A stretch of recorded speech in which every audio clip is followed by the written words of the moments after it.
जय Hind. Welcome to exception finance. तो आज मैं थोड़ा सा ट्रेड करने में बिज़ी था, अपना जो है वो कवर कर रहा था, तो आज लेट हो चुका था। आज मैं वीडियो नहीं बनाने वाला था, लेकिन फिर मैंने देखा कि यार एक सब्सक्राइबर जो है वहाँ पे बढ़ चुका है, तो मैंने फिर सोचा कि इसीलिए स्पेशल यहाँ पे एक वीडियो डाल ही देते। 1-2 घंटा लेट तो कोई बात नहीं, ठीक है। तो इस तरह से यार मेरी मोटिवेशन आप बढ़ाते रहिए, सब्सक्राइब करते रहिए और लोगों के साथ शेयर करते रहिए, तो ऐसे ही मेरे जो वीडियोस है वो आपके तरफ यहाँ पे आते रहेंगे, ठीक है। तो हमारा आज का वीडियो होने वाला है टाइम फ्रेम्स के ऊपर। जो हम ट्रेडिंग करते हैं तो उसमें हम टाइम फ्रेम यूज़ करते हैं, तो हमको यहाँ पे कौन सी टाइम फ्रेम अच्छी है, कौन सी टाइम फ्रेम इंट्राडे के लिए अच्छी है, स्विंग के लिए अच्छी है, फॉरेक्स के लिए अच्छी है, तो हमको ये कौन सी टाइम फ्रेम अच्छी है वो समझेंगे।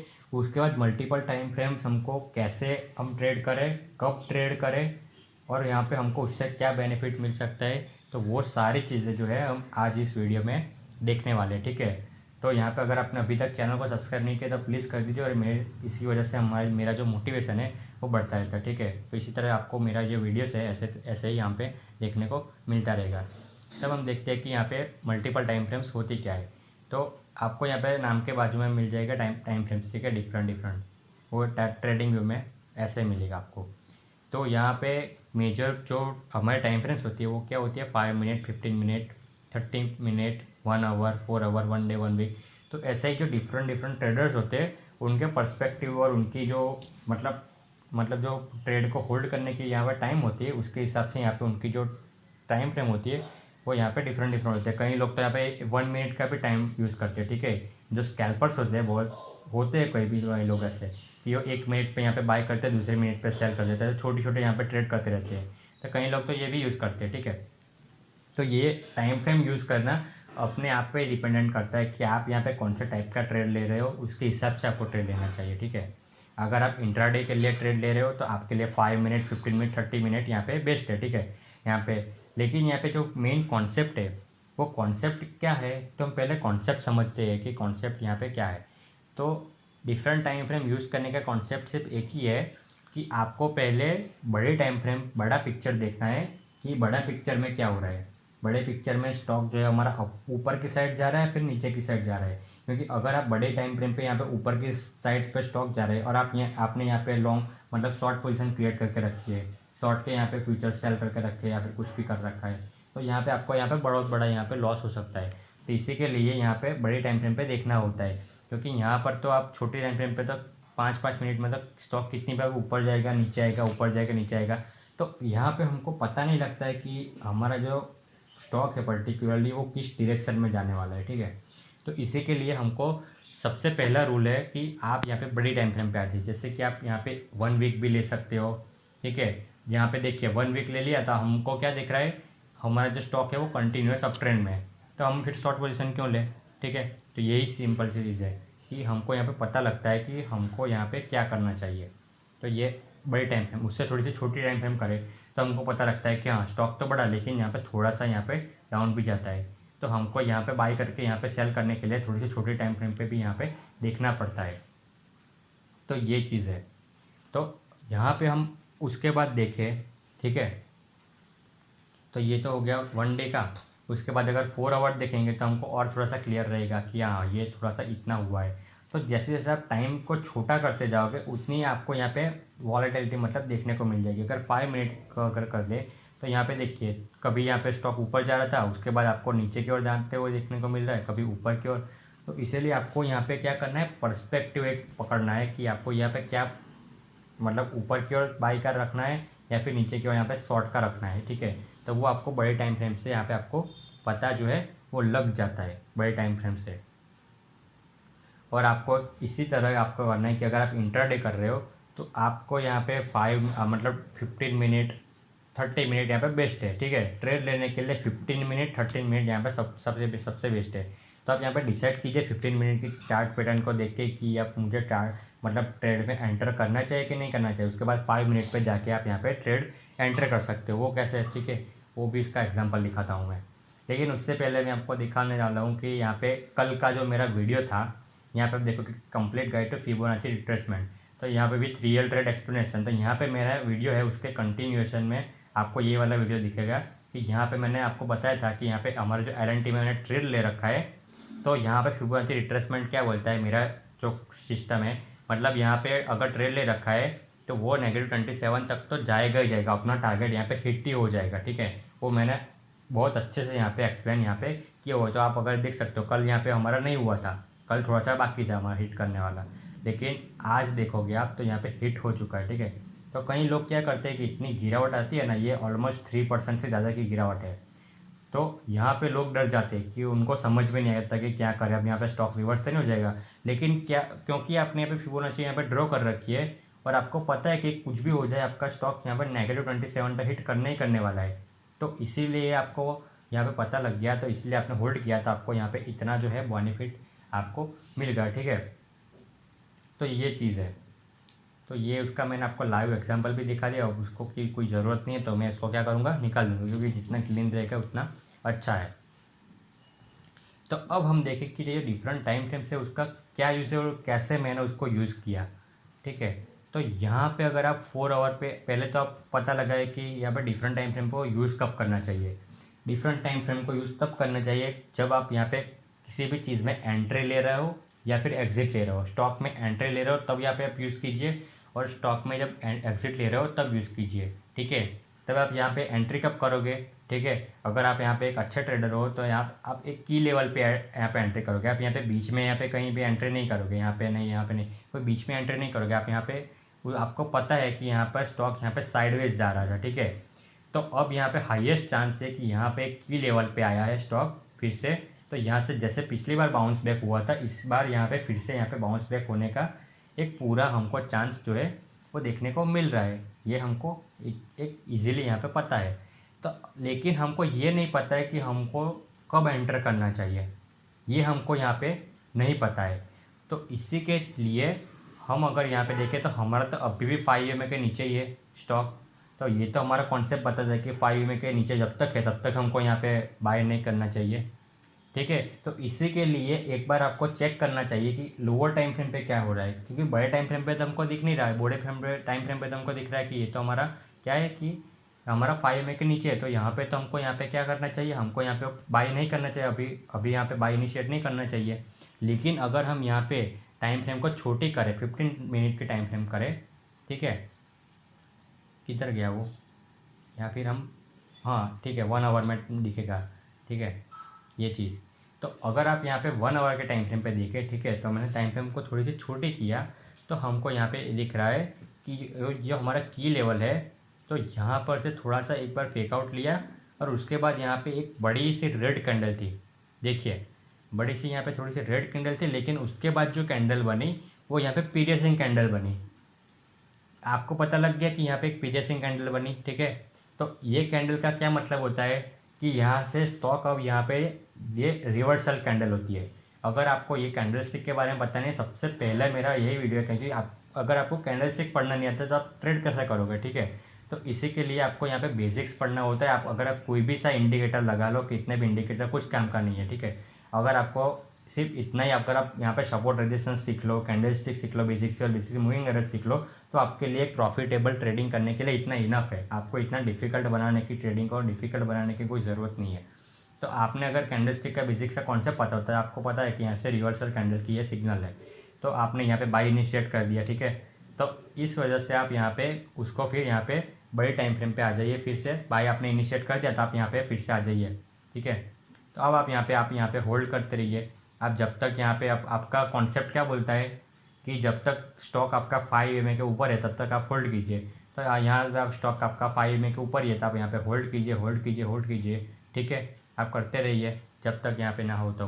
और यहाँ पे आपको एग्जिट क्यों नहीं करना चाहिए, अगर आप यहाँ पे देखोगे तो यहाँ पर क्या हो रहा था, हमारी जो है RSI है, तो ये वाले लेवल पे तो यहाँ पे इतनी थी, लेकिन ठीक है, तो यहाँ पे एग्जिट करने का तो कोई मतलब ही नहीं था, क्योंकि हमने इतने ही लेवल पे यहाँ पे बाय किया, उसके बाद यहाँ पे RSI हमारी बढ़ने लगी है, ठीक है। तो इसका मतलब यहाँ पे इतने ये वाले टाइम पे तो हमको एग्जिट करने का सवाल ही नहीं पैदा होता, ठीक है। और उसके बाद हमारे स्टॉक ने देखिए यहाँ पे कितना अच्छा मूवमेंट दिया। तो अब हमको यहाँ पे एग्जिट तब करना चाहिए कि यहाँ पे देखिए हमारे स्टॉक ने ऊपर ऊपर ऊपर आना शुरू कर दिया, ठीक है, यहाँ पर, और यहाँ पर देखिए RSI यहाँ पे ओवरबॉट यहाँ पे हो गई, ठीक है। तो अब हमको यहाँ पर जो है एग्जिट यहाँ पे कर देना चाहिए, ठीक है। तो इस तरह से आप यहाँ पे जो है अच्छा खासा ट्रेड कर सकते हो। लेकिन इसके बाद फिर से अब यहाँ पे फिर से नेगेटिव जाना शुरू कर दिया, तो अब हमको यहाँ पे अगर अब फिर से एंटर करना है तो फिर से एंटर कब करें, ठीक है। तो इसी के लिए आपको यहाँ पे फिर से थोड़ा सा एक ओवरव्यू मिले, उसके लिए आपको यहाँ पे जब हमारा जो है स्टॉक यहाँ पे क्लोज आ जाए, जैसे कि यहाँ पर आया है, तो यहाँ पर आपको एक डिसीजन लेना पड़ेगा। यहाँ पे आपको टाइम फ्रेम कम करके देखना पड़ेगा, तो आपको पता लगेगा कि हाँ हमारा जो है थोड़ा सा यहाँ पे कुछ हो रहा है, ठीक है। तो इस ऐसे यहाँ पे आप बड़े टाइम फ्रेम पे आप डिसीजन लीजिए कि आपको क्या करना है, उसके बाद छोटे टाइम फ्रेम पे जाकर आप यहाँ पे एग्जीक्यूट कीजिए। जैसे कि मैंने यहाँ पे 1 आवर के टाइम फ्रेम पे जाके यहाँ पे देखा, यहाँ पे हमको कुछ समझ में नहीं आ रहा था, ये तो एक हैमर दिख रहा था, ये कुछ उल्टा हैमर, यहाँ पे कैसे भी कुछ तो यहाँ पे चल रहा था। लेकिन जैसे ही मैंने टाइम फ्रेम यहाँ पे स्विच कर दी, तो हमको यहाँ पे पता लग गया कि हाँ यहाँ पे एक जो है प्रीवियसिंग कैंडल बनी है, तो रिवर्सल कैंडल यहाँ पे हमारी जो है, इस तरह से हम यहाँ पे ट्रेड कर सकते हो। और उसके बाद यहाँ पे फिर से यहाँ पे हमने यहाँ पे फी लेवल ड्रॉ किए, तो हमको यहाँ पे मिल गया था हमारा टारगेट, ठीक है। तो ये चीज़ है। सेम यही चीज़ हम अगर ये दूसरे केस में देखें, तो यहाँ पर भी अगर आप देखोगे, तो यहाँ पर क्या हुआ था, आपका स्टॉक यहाँ पे एकदम बिल्कुल यहाँ पे 5 में के ऊपर ही है, ठीक है। तो बड़े टाइम फ्रेम पे आए तो सब कुछ ठीक है, लेकिन अगर आप यहाँ पे छोटे टाइम फ्रेम ही सिर्फ देखते रहते, अगर आप यहाँ पे छोटे टाइम फ्रेम देखते रहते, तो आपको लगता कि यार ये तो स्टॉक यहाँ पे नीचे नीचे जा रहा है, ठीक है। तो आप यहाँ पे कुछ भी तो यहाँ पे शॉर्ट पोजीशन क्रिएट कर देते।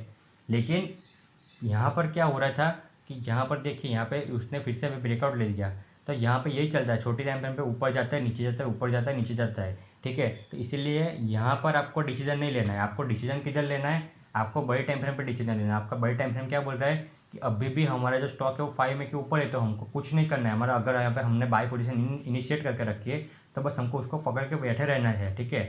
तो ये चीज़ है, इसीलिए आपको यहाँ पे जो है बड़ी टाइम फ्रेम जो होती है अपनी, वो स्विच कर करके हमको यहाँ पे चेक करना पड़ता है। आपको बड़े टाइम फ्रेम पे एक डिसीजन बनाना है कि मुझे यहाँ पे ये बाई पोजीशन इनिशिएट करनी है या फिर शॉर्ट पोजीशन इनिशिएट करनी है, और कम टाइम फ्रेम पे उससे कम टाइम फ्रेम पे जाके आपको एग्जीक्यूट करना है। तो हम देखते हैं अब के यहाँ पे जो हमारा इंट्राडे के लिए, तो वो कौन सी टाइम फ्रेम बेस्ड है। तो इंट्राडे के लिए अगर हम यहाँ पे देखें, तो उसके लिए मैं थोड़ा सा इन्फी का चार्ट ले लूँगा, ठीक है। तो इन्फी में भी देखें, तो मैंने यहाँ पे फिबोनाची रिट्रेसमेंट ड्रॉ की थी, तो वो हमको यहाँ पे टारगेट हमको -27 का यहाँ पे भी मिल गया, ठीक है। तो ये ऐसा हर बार यहाँ पे वर्क करता ही। अगर आपने सही से ये वाला वीडियो देखा होगा, तो आपको पता है कि आपको क्या यहाँ पे ध्यान में रखना चाहिए और कैसे यहाँ पे ड्रॉ करना चाहिए करेक्टली। तो ये जो भी चीज़ें होगी तो डेफिनेटली होने ही वाली, ठीक है। तो अभी के मैं यहाँ पे रिमूव कर लेता हूँ। तो हम बात करते हैं इंट्राडे की, ठीक है। तो इंट्राडे के लिए अगर आपको यहाँ पे एंट्री एग्जिट लेनी है, तो आप क्या कीजिए, आप 15 मिनट टाइम फ्रेम यहाँ पे देखिए, ठीक है। तो उससे आप यहाँ पे डिसीजन ले सकते हो। तो 15 मिनट टाइम फ्रेम पे ये वाले टाइम पे आपको क्या दिखा कि यहाँ पे स्टॉक यहाँ पे बहुत ज़्यादा कंसोलिडेशन यहाँ पे कर रहा था, ठीक है। 9 जून यहाँ पे देखिए टाइम 9 जून को, ठीक है। लेकिन उसके बाद यहाँ पे मार्केट एंड होते होते क्या हुआ, उसने यहाँ पे ऊपर की साइड ब्रेक कर दिया और उसके ऊपर सस्टेन करने लगा। उसका सिंपल सा मीनिंग आपको समझ में आ गया। और यहाँ पे अगर आपको BTST लेना है फिर भी आप ले सकते हो, क्योंकि उसका क्लोज होने लगा, ठीक है। तो यहाँ पर आपको पता है कि आप स्टॉक को यहाँ पे गैप अप ओपनिंग होनी ही होनी है, ठीक है। क्योंकि यहाँ पे उसने यहाँ पे रिवर्स होकर फिर से ऊपर की साइड पे ब्रेक कर दिया 5 को, तो यहाँ पे कल तो गैप अप ओपनिंग होने वाली है। तो अगर आप देखोगे तो यहाँ पे अच्छी खासी यहाँ पे गैप ओपनिंग हमको देखने को मिल रही है। तो इस हिसाब से यहाँ पे आप बच सकते हो कि यहाँ पे शॉर्ट पोजीशन क्रिएट नहीं करोगे, ठीक है। आपने बड़ी टाइम फ्रेम पे थोड़ा सा आपने देख लिया यहाँ पे क्या हो रहा है, तो आप यहाँ पे शॉर्ट पोजीशन क्रिएट नहीं करोगे। और उसके बाद यहाँ पे आप छोटे टाइम फ्रेम को ले जाकर यहाँ पे देखिए, छोटे टाइम फ्रेम को ले जाकर आप यहाँ पर एक यहाँ पे कुछ भी यहाँ पे एंट्री कर सकते हो, और उसके बाद यहाँ पे होल्ड करके एक अच्छा खासा जो है प्रॉफिट जो है आप अपना जनरेट कर सकते हो, ठीक है। तो ये चीज़ है। तो इंट्राडे के लिए अगर मैं बात करूँ, तो इंट्राडे के लिए आपको 15 मिनट की टाइम फ्रेम पे या 30 मिनट की टाइम फ्रेम पे आपको डिसीजन लेना चाहिए, और उसके बाद जो है आपको ट्रेड क्या करना चाहिए, 5 मिनट पे आपको एंट्री एग्जिट जो है उसका एग्जीक्यूशन जो है वो करना चाहिए। लेकिन अगर हम बात करें थोड़ा सा बड़े टाइम फ्रेम में, ठीक है, अगर हम बात करें स्विंग ट्रेडिंग के लिए, तो स्विंग ट्रेडिंग के लिए आप क्या प्रीफर कीजिए, स्विंग ट्रेडिंग के लिए प्रीफर कीजिए कि आप यहाँ पे जो है अपने मूविंग एवरेज है वो यहाँ पे एकदम यहाँ पे क्लोज रख के 5 में तक की रखिए, क्योंकि आपको कम टाइम में यहाँ पे एग्जिट एंटर एग्जिट करना है, ठीक है। अगर ये मूविंग एवरेज को बढ़ा दूँ तो यहाँ भी आपको एग्जिट का कोई यहाँ पे ऑप्शन ही नहीं दिखेगा, ठीक है। और तो ये वाला यहाँ पे चलता रहेगा अगर मैं उसकी मूविंग एवरेज को यहाँ पे बढ़ा दूँ, ठीक है। देख लेते हैं एक बार, ये 5 की मैं 50 कर दूँ, ठीक है। तो यहाँ पे देखोगे कि आप यहाँ पे आप एग्जिट ही नहीं करते। आपने यहाँ पे बाई की के यहाँ पे एग्जिट आप नहीं करते, ठीक है। आप जब तक यहाँ चल रहा है, ठीक है, तब तक आप यहाँ पे चल ही देते। तो ये आपकी डिपेंडेंट है कि आपको यहाँ पे कितने लंबे टाइम तक का यहाँ पे ट्रेड करना है। अगर आपको यहाँ पे क्विकली यहाँ पे एक वीक में ट्रेड करके बाहर निकलना है तो आप यहाँ पे 5 को रखिए। अगर आपका जो ट्रेड है वो 15 से 20 दिन तक का है तो आप यहाँ पे जो है 10 EMA को रख सकते हो या फिर 20 EMA को रख सकते हो, ठीक है। और अगर आपका ट्रेड जो है आप 1 महीने 2 महीने तक का चलाना चाहते हैं, 3 महीने तक का, तो आप यहाँ पे 50 EMA को यहाँ पे प्रीफर जो है वो कर सकते हो, ठीक है। और इसमें जो टाइम फ्रेम है तो आप यहाँ पे कौन सी टाइम फ्रेम सिलेक्ट कीजिए कि अगर आप यहाँ पे ट्रेड करना चाहते हो कि आप 2 दिन में या 3 दिन के लिए अगर ट्रेड करना चाहते हो, 2-3 दिन 4 दिन के लिए, तो आप प्रीफर कीजिए कि आप 1 आवर के टाइम फ्रेम पे एंट्री एग्जिट करें या फिर यहाँ पे डिसीजन ले, ठीक है। आप 1 आवर के टाइम फ्रेम ये 2-3 दिन के लिए यहाँ पे बहुत सही है। लेकिन अगर आप यहाँ पे ट्राई कर रहे हो कि मुझे 4 मतलब 1 वीक 10 दिन के लिए, मुझे 10 दिन 11 दिन तक यहाँ पे ट्रेड में रहना है, तो आप सिंपली यहाँ पे जो है 4 आवर की टाइम फ्रेम उसके लिए यहाँ पे एकदम सूटेबल है। यहाँ पे आप देखिए कि आप अच्छे से यहाँ पे जो चीज़ें आपको यहाँ पे क्लियर होती हुई दिखने को मिल रही है। अगर यही चीज़ अगर आप सेम चीज़ अगर आप 15 मिनट पे देखें या फिर 5 मिनट पे देखें तो यहाँ पे तक कितना सिर्फ इतने में ही कितना ऊपर नीचे होता रहता है, आपको पिक्चर जो है वो क्लियर होता ही नहीं। तो अगर आपने 4 आवर के टाइम फ्रेम में आ गए, ठीक है, और आपका टाइम है कि मेरे 10 दिन में चलेगा, 10 दिन 11 दिन, तो आपने क्या किया, आपने ये यहाँ पे बाई किया, यहाँ पे आपने सेल कर दिया रेजिस्टेंस था, तो फिर से आप यहाँ पे नीचे आया था, यहाँ पे बाई किया, यहाँ पे सेल किया, फिर से यहाँ पे आया था, यहाँ पे बाई किया, यहाँ पे सेल करोगे। तो इस तरह से आपको यहाँ पे स्विंग ट्रेडिंग करने में आपको जो है बहुत अच्छे से यहाँ पे आप बड़ी टाइम फ्रेम पे जो है आप इनिशिएट कर पाओगे, ठीक है। तो ये चीज़ हो गया। और अगर आप किसी को यहाँ पे थोड़े से ज़्यादा टाइम के लिए करना है, अगर आप 1 महीने के लिए करना चाहते हो या फिर कुछ भी करना चाहते हो, तो इसके लिए आप यहाँ पे डेली टाइम फ्रेम का यूज़ कर सकते हो, जहाँ डेली और वीकली टाइम फ्रेम को। आप यहाँ पे वीकली पे जाइए और वीकली पे जाके आप डिसीजन चेंज करिए कि आपको यहाँ पे क्या करना है, और उसके बाद आप यहाँ पे एग्जीक्यूट कीजिए डेली टाइम फ्रेम पे। तो आप इस तरह से यहाँ पे 1 मंथ के लिए या फिर 2-3 मंथ के लिए आप जो भी आप ट्रेड करना चाहते हो तो वो आप यहाँ पे इजीली कर सकते हो, ठीक है। तो डेली टाइम फ्रेम पे तो यहाँ पे एक ही कैंडल दिख रही है, ग्रीन कैंडल, तो यहाँ पे आपको एग्जिट नहीं करवाएगी। लेकिन अगर आप यहाँ पे 1 आवर के टाइम फ्रेम पे देखोगे तो यहाँ पे बहुत सारी यहाँ पे रेड कैंडल भी है और छोटी छोटी कैंडल है, तो यहाँ पे आप यहाँ पे एग्जिट भी यहाँ पे हो कर सकते हो, ठीक है। तो इस तरह से जो आप यहाँ पे डिफरेंट टाइम फ्रेम है वो सिलेक्ट कर सकते हो। एक स्विंग ट्रेडर के लिए यहाँ पे जो 4 आवर के टाइम फ्रेम है वो सबसे बेस्ट है, और 1 दिन के भी यहाँ पे आप जो है वो रख सकते हो, ठीक है। तो इस तरह से यहाँ पे आप जो है वो ट्रेडिंग कर सकते हो। तो जो फॉरेक्स जो ट्रेडर होते हैं, फॉरेक्स ट्रेडर लोग, तो वो ज़्यादातर वो लोग क्या करते हैं कि वो ज़्यादातर यहाँ पे वीकली टाइम फ्रेम पे देखते हैं कि ओवरऑल जो मार्केट का ट्रेंड है वो क्या चल रहा है, ठीक है। और यहाँ पे वीकली टाइम फ्रेम पे देख के थोड़ा बहुत जो है डेली टाइम फ्रेम पे देखेंगे, और उसके बाद जो है 4 आवर के टाइम फ्रेम पे आके यहाँ पे एंट्री एग्जिट जो है वो एग्जीक्यूट वो लोग करने लगेंगे, क्योंकि 4 टाइम के आवर में यहाँ पे स्विंग ट्रेडिंग है वो बहुत अच्छे से ब्यूटीफुल तरीके से यहाँ पे होता है, ठीक है। तो वही चीज़ें अगर आप फॉरेक्स में ट्रेडिंग कर रहे हो तो वहाँ पे भी आपको बहुत अच्छे से यहाँ पे काम करेगा। और यहाँ पे स्टॉक्स में भी जैसे कि मैंने आज यहाँ पे अभी फ़िलहाल 2 ट्रेड किए थे, यहाँ पे एक बाई करके यहाँ पे सेल किया, और यहाँ पे ये वाले टाइम पे बाई करके यहाँ पे सेल किया। तो इस तरह से 2 ट्रेड मैंने यहाँ पे एल एंड इन्फोटेक में भी एग्जीक्यूट किया है, ठीक है। तो यहाँ पर भी एक बहुत अच्छे से काम करते हैं ये चीज़। तो ये है कि आपको डिफरेंट टाइम फ्रेम्स यहाँ पे क्या होती है और कौन सी टाइम फ्रेम अच्छी है, मैंने आपको बता दी, ठीक है। तो अगर आपको यहाँ पे वीडियोस पसंद आया है और ऐसे ही वीडियोस जो है मेरे अगर आपको देखते रहना है तो प्लीज़ चैनल को सब्सक्राइब कीजिए। जैसे कि मुझे आज मोटिवेशन मिला, मैंने सिर्फ एक बंदे के लिए यहाँ पे स्पेशली मैंने आके वीडियो बना दिया, तो ऐसे ही मुझे मोटिवेशन मिलता रहेगा। आप 50 सब्सक्राइबर में यहाँ पे इंट्रिंसिक वैल्यू स्टॉक की कैसे निकालते हैं वो भी मैं उसके ऊपर यहाँ पे वीडियो बना दूंगा, ठीक है। तो मैं मिलता हूँ आपको अगले वीडियो में, तब तक के लिए गुड बाय, जय हिंद, भारत माता की जय।